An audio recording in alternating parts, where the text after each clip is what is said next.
Ito yung church dito. Saint Mary the Virgin. Ito yung simbahan sa Sagada. Yung katabi nito, yung katabi na, yung mga hanging kapil. Uy, putik.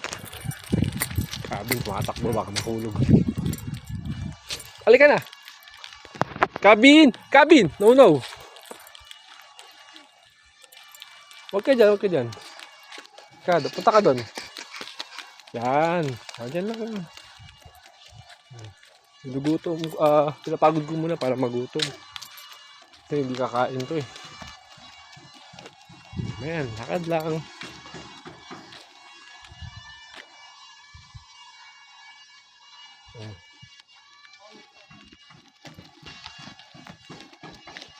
Ganda pa rin dito talaga, tahimik sa lugar nito. Napaka peaceful ng lugar nito. Wala ka na makikita ng itong lugar.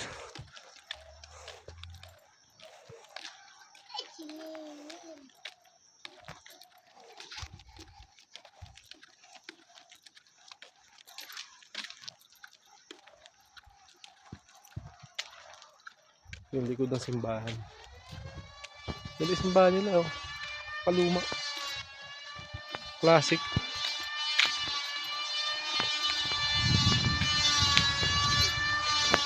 Itong batang to, ayaw ko sabay maglakad. Gusto lagi nauuna. Hindi nauuna, gusto nagpapauli. Ayaw na may kasabay.